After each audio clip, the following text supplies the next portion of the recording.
So usually I'm speaking to college students, but it's really a special joy for me to get to speak to clinicians, because my life was saved by DBT, and I mean really literally saved, and I'm using literally correctly and not to mean figuratively. So as a result of my time in DBT, I wrote this memoir. And I was lucky enough to have it published by W.W. Norton, which, strangely enough, was my dream publisher, and they liked me too. And here's how I open the book. Borderline means you're one of those girls who walk around wearing long sleeves in the summer because you've carved up your forearms over your boyfriend. You make pathetic suicidal gestures and write bad poetry about them, listen to Ani DeFranco albums on endless repeat, end up in the emergency room for overdoses, scare off boyfriends by insisting they tell you they love you 500 times a day and hacking into their email to make sure they're not lying, have a police record for shoplifting and your tooth enamel is eroded from purging. You've had 5 addresses and 8 jobs in 3 years, your friends are avoiding your phone calls, you're questioning your sexuality, and the credit card companies are after you. It took a lot of years to admit that I was exactly that girl and that the diagnostic criteria for the disorder were essentially an outline of my life. I don't have to read the diagnostic criteria to you, which is something I usually do, but I trust that you know them.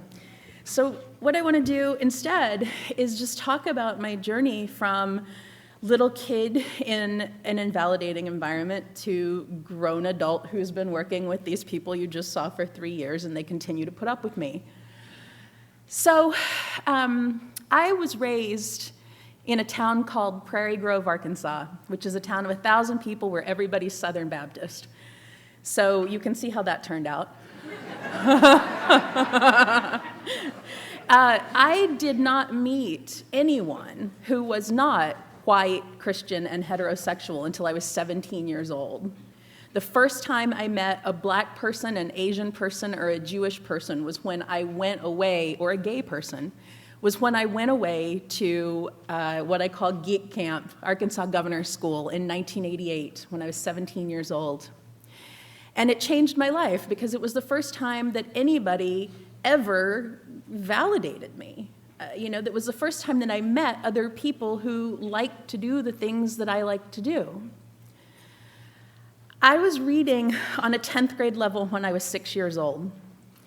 And by the time I was 13 years old, in the 8th grade, I took the SAT and I scored well enough that I could have gotten into a pretty decent college.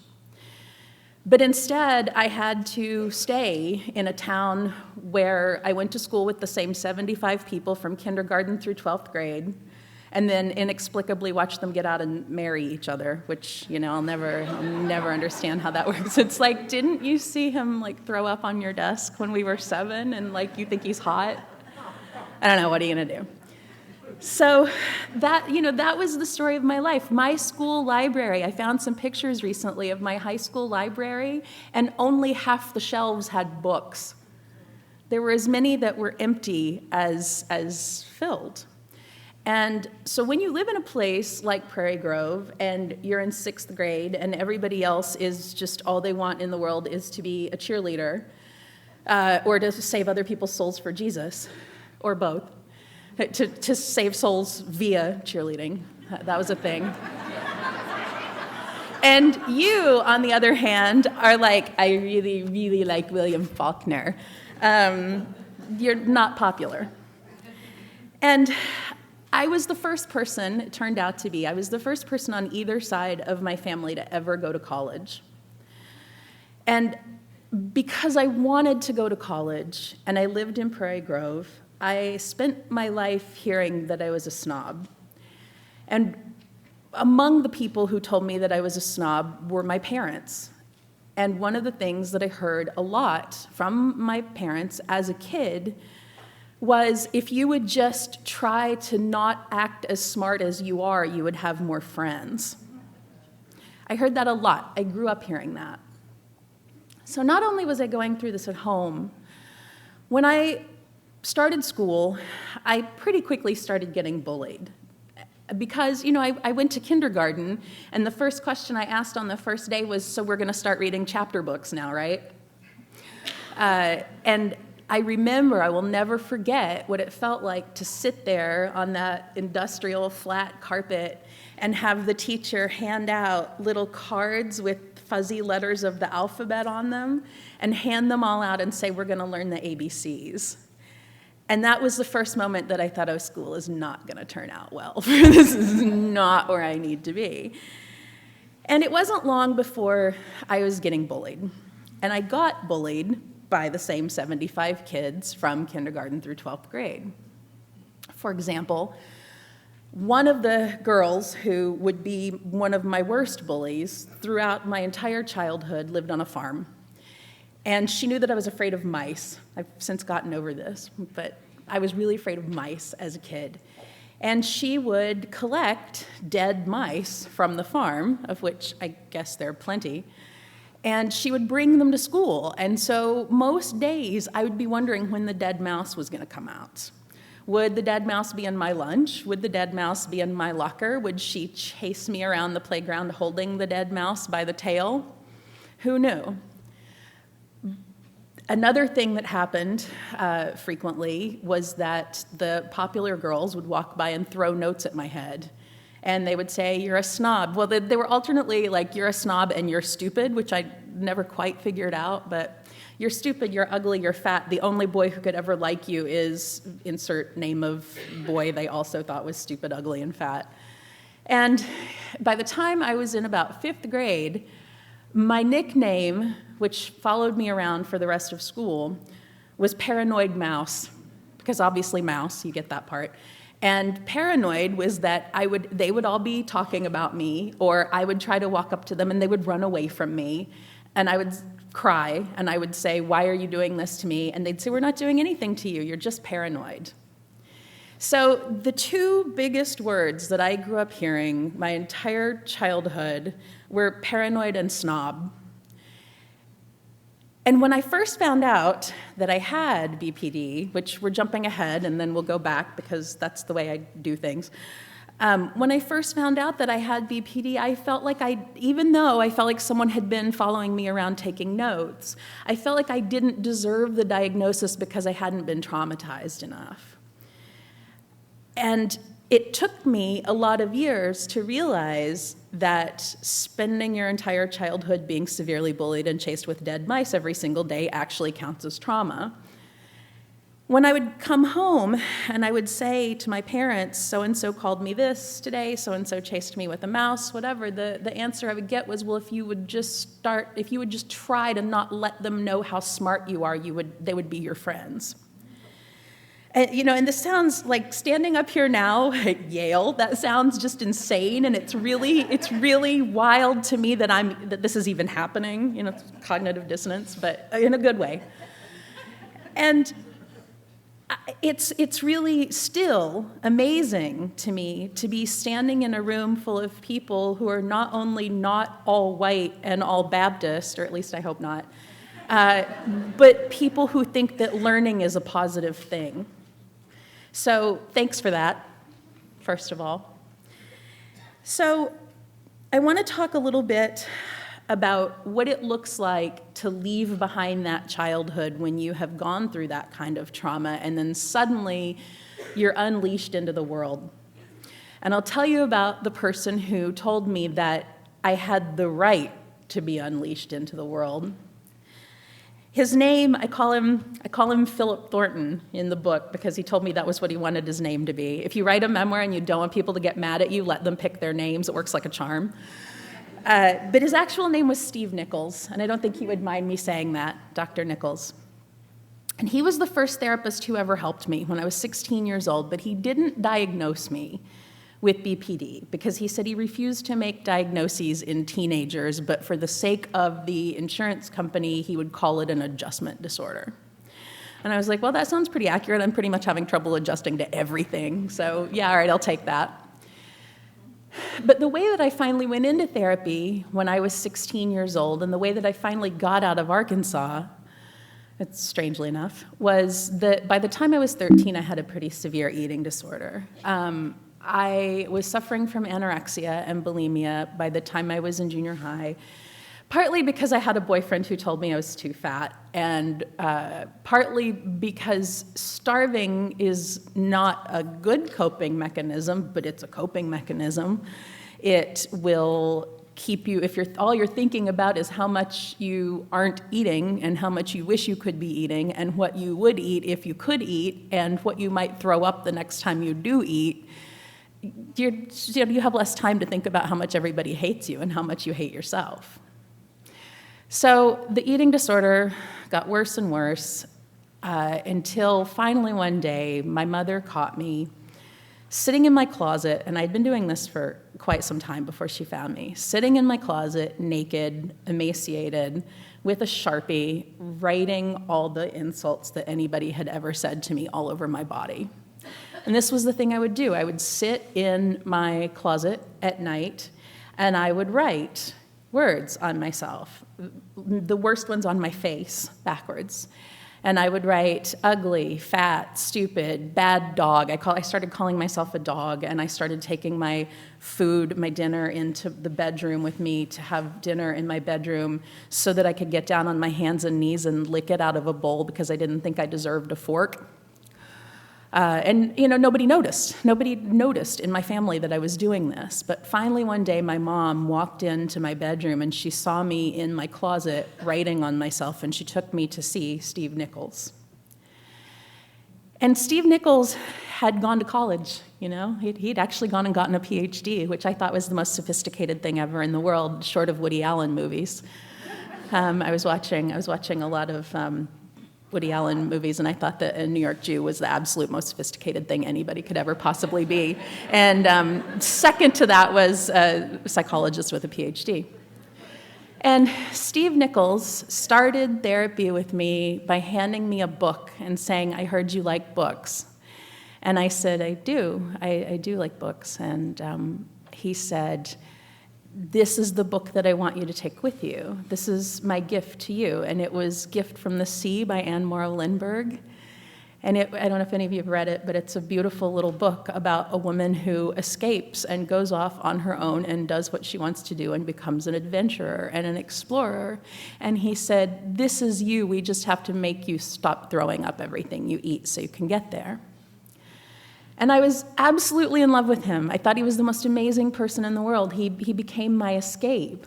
And he wasn't doing anything like DBT. He was just telling me stories from his own life. He would tell me he'd gone to Tulane University. This will be relevant later. He'd gone to Tulane, and while he was there in the 1950s, he'd fallen in love with a stripper. And her name was Wildcat Frenchie. And he would tell me stories about how one of his great regrets was that he not only lied to Wildcat Frenchie and told her that his name was Philip Thornton, which is how he got the name, but he also, he judged her because she was a stripper and he was a college student.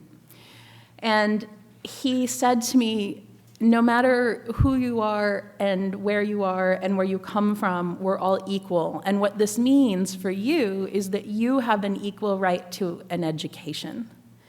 You have as much right to get out of Prairie Grove and go educate yourself as anybody in the world. And in fact, I think it would be good for you to go see the world and to go learn more stuff from people who also value learning." When I told my mom this, she got really angry, and she called him and told him he needed to stop being so unrealistic and filling my head with these ideas that would cost a lot of money. And so every time I would come home from therapy feeling like somebody understood me, my mom would tell me what a snob he was. First, she'd want to know what he said. What did you say? What did you talk about? And then she would tell me that was all well and good for people from Fayetteville, which was the college town half an hour away where I went for his, which might as well have been like, I don't know, some big fancy place, which it isn't, but it's better than Prairie Grove. And she would tell me that I shouldn't listen to him because he was a different kind of person than we were. And I said, "I want to be that kind of person." And she said, "Well, we don't have enough money." And she was very angry because she felt like he was teaching me to be secular and to not love Jesus. And I had been told my whole life that if you were feeling depressed, if you had a mental illness, that was actually just sin. And the way that you got rid of it was that you prayed more. This meant that I spent my junior high years on my knees watching the 700 Club and praying for somebody's liver, thinking that it was going to make my depression go away. You know, like, please, Jesus, Pat Robertson says that, you know, you can fix this lady's spleen, and while you're at it, can I please stop getting chased with mice? You know, that was junior high. So it was good times. And to fast forward a bit, I did get out of there. I did end up going to college, and I did end up going to grad school. But while I was doing those things, the BPD symptoms were getting worse and worse and worse. And I kept going to the student health centers, and because that was what I could afford. And I had stopped seeing Steve Nichols because I wanted him to think I was well. I wanted him to think that when I got out and went to college, that was that, and he had cured me. I couldn't bear to tell him that I was still dealing with, you know, huge, ridiculous, completely out of proportion anger, which was just getting worse. I couldn't tell him that I was still getting bullied in college because I couldn't stop crying and following people around and begging them to like me. I couldn't say that, in fact, things were getting much, much worse. And the first time that I went to the Student Health Center at the University of Arkansas in Fayetteville, the first time that I went to the Student Health Center and explained what was going on, the doctor said to me, "Are you having mood swings?"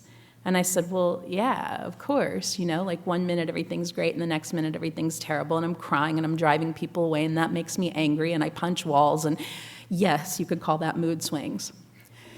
And for the first time in a period that would last 15 years, he said to me, "That's bipolar disorder," and he put me on lithium.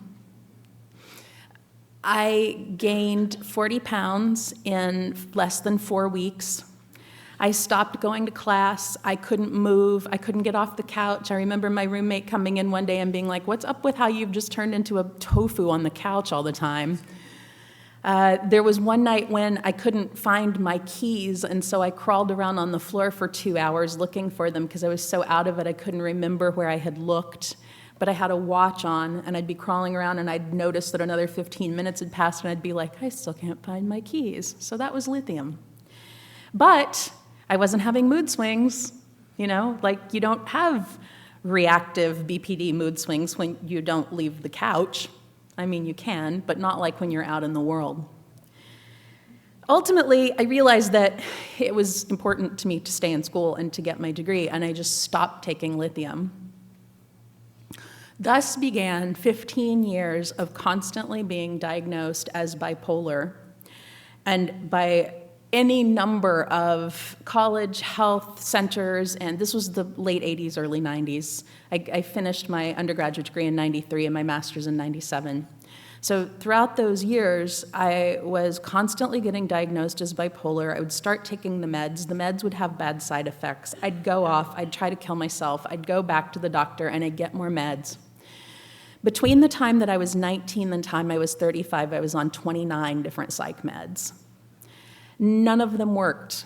None of them. I still was angry all the time. I still was punching walls. One time I got mad at the student parking attendants at the University of Arkansas because they gave me a ticket for being parked illegally, and as they walked away, I swerved at them just to scare them, and the next day, the campus police came into my physics class, hauled me away, and fingerprinted me, and I had to go before the dean 2 months before I graduated to determine whether or not they felt I was safe to remain on campus and get my degree. This was my life. And it kept going on like this, and it was just years and years of going in circles, of kind of getting better, usually because somebody liked me. You know, if I had a boyfriend, things were cool. If somebody said to me, "You're an acceptable human being enough for me to date you," then everything was fine until they saw me have a huge rage attack and they dumped me, and I tried to kill myself, and I ended up back in the hospital. So it was just 15 years of meds and bipolar diagnoses and going off the meds and trying to kill myself or trying to hurt somebody else and going back to the hospital and or doctor and getting more meds. And it was just, that was my life for 15 years, and it wasn't getting better, it was getting worse. I got my master's degree at the University of Cincinnati College of Art. And I started that program in 1994 when we had this magical new thing called the internet. And they wanted, in this program that I was in, that my master's is in, it's called New Media Art, which is now really, really old media, and I'm in a lot of debt because of it. So that's how that turned out. Like, I'll never own a home, but I know a whole lot about 3D Studio in 1994. So I was in this program, and I learned what webcams were. And at the time, the only kind of webcam that existed, some of you may remember this because you're not 19-year-old college students. Pardon me. I should have brought water up here. Anyway, so the only kind of webcams that existed at that time were those little round Logitech quick cams. Do you guys remember these? And they were black and white, but they were this, oh, bless you. They were this wonderful tool that we were all trying to figure out what were the art-making implications. Oh, it's cold too. What were the art-making implications of webcams? I got out of grad school in Cincinnati, and I was lucky enough to get a job teaching at City College of New York. And so I moved to New York City, and this was 1999. I moved to New York City, and while I was in the office one day of the art department, I was going through some magazines that my boss had on her desk, and one of them was, I don't even know if this still exists, but back then it did. It was called Yahoo Internet Life. Does anybody remember this magazine? And on the cover of the magazine was a woman named Anna Voog. Does anybody know Anna Voog? That's a long shot, but Anna Voog and Jennifer Ringley of GennyCam were the first people who had webcams. They were the first cam girls, which is really a word that I just loathe, but we'll use it because that's what we were. So Anna Voog had this website where instead of just doing what Jenny Ringley was doing and sitting in front of her webcam, just letting people see whatever happened in her life, whatever coincidental thing happened, Anna was actually taking these webcams and really trying to make art out of them. The technological capabilities of webcams at that time were that they could upload a still image every 30 seconds. So I logged into Anna's site that night, and she had a little grid of 4 cameras, each uploading a different image every 30 seconds, and they were in different locations in her apartment. And the first thing that I ever saw there that was really this revolutionary piece of art for me, for some reason, that would start me down the path to actual hell, as if I hadn't been on the path. It was just practice hell that I was on the path to before. And when I logged in, there was a bowl of plums. And one of the cameras was pointed at a table with a bowl of plums. And I kept watching, and 30 seconds later, it was a bowl of plums and a pit. She'd eaten one. 30 seconds after that, 2 pits. 30 seconds after that, until the whole bowl disappeared. And I thought, this is amazing. This is sequential time-based art. This is the thing that I was studying, and this is exactly what I want to do. So, because I was fresh out of grad school, I was getting all these credit card offers, and I got an offer from Discover to give me $15,000 worth of plastic. And I took the $15,000 card, and I charged the entire thing buying webcams for my apartment. I was married at the time, and I didn't tell my husband what I was doing. I just came home and said, look, honey, here, $15,000 worth of webcams. I set them up all over the apartment, and I started broadcasting. I was doing exactly what Anna Voog was doing. I was making art, right? There's only so much time that you can pull off a facade, whether it's in life or in 30-second still uploads. I got invited, based on this webcam, to go to South by Southwest in Austin, Texas, and to speak on a panel about webcam art. This was 2001. The cam had been running for a little over a year. And I went to this panel, and while I was there, I took some ecstasy and met a boy. You can see where this is going. This is one of those no good can come of that kinds of stories. So it didn't matter that I was married, he was cute. And things weren't going so well with my husband, who was, I can't imagine why, upset that I had charged $15,000 worth of webcams and was broadcasting his life every 30 seconds. And I went to South by Southwest. I met this guy. I slept with him. I came home. I left my husband. And I got another credit card so that I could start going to DC, where this guy lived, and visiting him every weekend. So I would do that. And for about 6 months, it went really well. My husband moved out. I was still running the webcams. I couldn't afford my apartment. I was in massive debt, but some guy loved me. So I was going, and I was visiting him, and things were going, okay. You can look normal for 2 days a week if you try really hard. And one night I was at his house, and he wasn't there. He'd gone out to do something. He was gone for a few minutes, and I found a photo album on his bookshelf. I was going through his bookshelf, which is what I will be doing if I'm alone in your house ever. And I was going through his books, and I found a photo album. And I opened up the photo album, and I saw pictures of his ex-girlfriend. And I absolutely, completely, and utterly lost it. I pulled the photo album apart. I ripped up all the pictures. I threw them on the floor. I took all the pictures he had in frames and smashed them so there's glass all over the floor. That wasn't enough, so I started pulling books off of his shelves and ripping out all the pages. And when he came home, I was sitting in the middle of the floor, in the middle of all of his destroyed stuff, with a piece of glass in my hand going, "Why don't you love me? Why wasn't I enough that you would have thrown all of those away?" Needless to say, he was a little upset, and I, of course, was like, "Why are you mad at me? Why are you mad at me? Promise me you won't leave me. You're not going to break up with me, are you?" And he was like, "No." "No, everything's fine." Yeah, you can see where this is going. I go home the next day. I get back to New York. I log into my email, and there's an email from him breaking up with me. It doesn't matter how insane your girlfriend is, it's really not okay to break up with her by email, so if any of you are considering this, don't. My husband was gone. My boyfriend had broke up with me. I had trashed his house. And I decided that was it. I was done. I was done living. I was done hurting. I was done with the years and years of therapy and hospitalizations that didn't work and meds that just made it worse, or certainly didn't make me better. They made me fatter, which is not a lot of fun when you still have an eating disorder. And I went into the bathroom that night. I pulled the webcam into the bathroom with me. And I took every pill in the cabinet, of which there were lots and lots, because I had plenty of medications that I hadn't finished taking.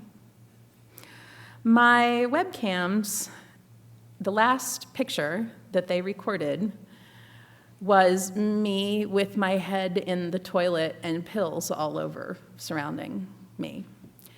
And that picture will haunt me for the rest of my life, because the internet never forgets.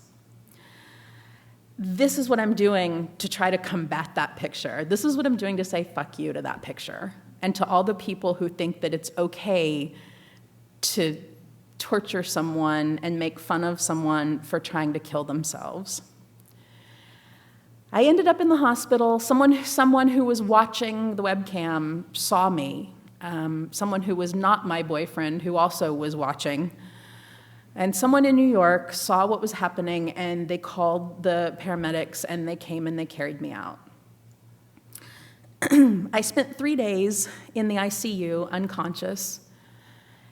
My parents found out what had happened because my ex-husband called them, and when I finally woke up 3 days later, attached to all these beeping things, all these machines, my mom was sitting at the foot of the bed.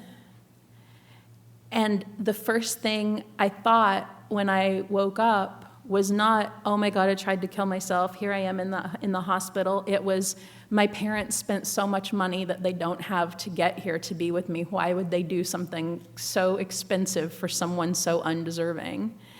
And the first thing I said when I woke up was, I'm sorry for how expensive this is. I'm sorry I cost you money. I'm sorry, I'm sorry, I'm sorry, I'm sorry, I'm sorry. Apologizing used to be what gave me the only kind of skin that I had. I started calling myself the cheese grater girl early on because I felt like I didn't have any kind of barrier between me and the world. I felt like anything could get in and infect me. And the one shield I had was to apologize over and over and over again. I'm sorry for existing. I'm sorry for being ugly. I'm sorry for being fat. I'm sorry for not being good enough to date. I'm sorry, I'm sorry, I'm sorry. I'm not the last girl. I'm not as good as your last girlfriend. I'm sorry, I'm too fat. I'm too ugly. I mean, anything that I could possibly apologize for, I would apologize for. Ani DeFranco, who I mentioned earlier, St. Ani, says every tool is a weapon if you hold it right. And apologies were both my tool and my weapon. They were my way of putting a barrier between me and other people, because if you apologize enough, people don't in fact forgive you, they get sick of you, and they stop wanting to hear it because they know that no matter how much you apologize, it's just gonna happen again. My mom went out and talked to the doctor at the hospital. After I came out of ICU, they transferred me to psych. And my parents talked to the psychologist who had admitted me, who had been seeing me. And I saw them out in the hallway. I had a window I could see through, and I saw them out in the hallway talking to this person, and I thought, maybe they're gonna finally understand. Maybe somebody's gonna finally say something that will make them understand what I'm going through. And when my mom came back into the room, I said, what did he say? And she said, he says things aren't as bad as you're making them out to be. You're just making things into a big deal.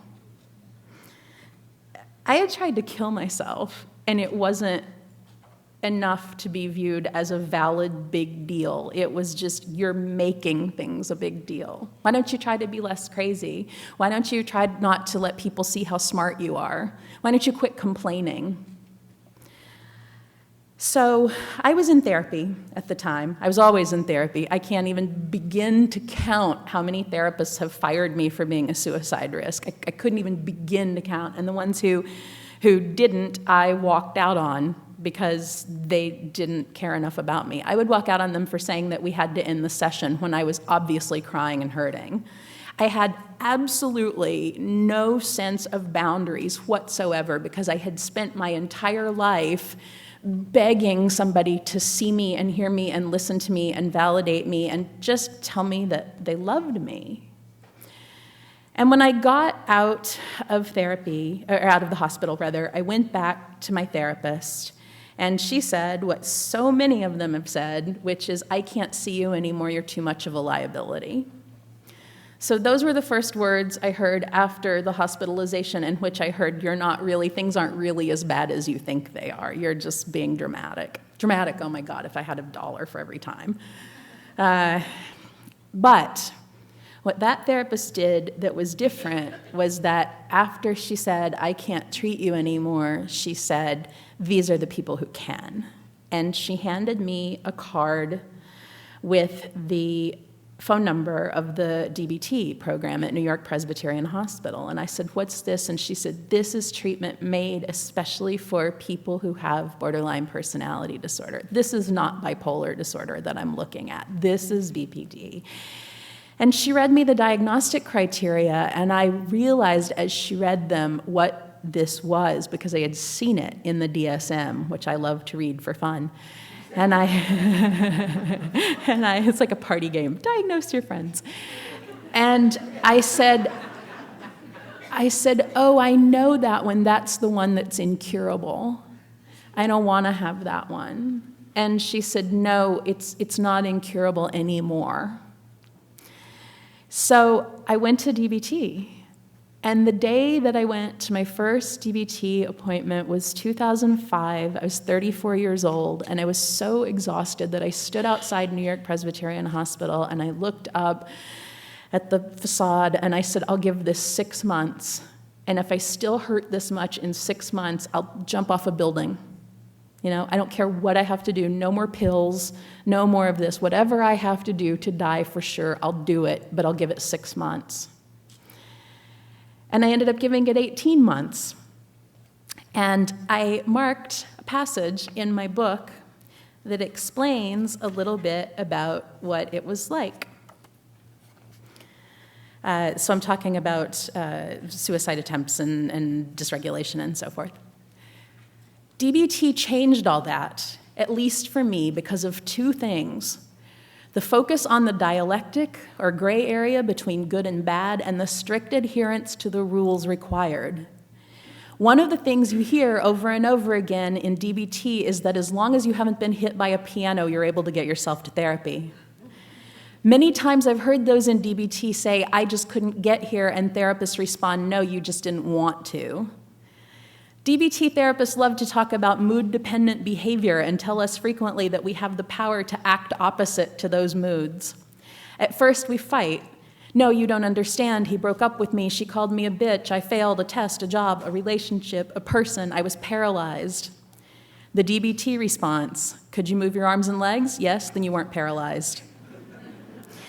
This is, of course, infuriating, and our response to being infuriated is to thrash and wail and rend our garments.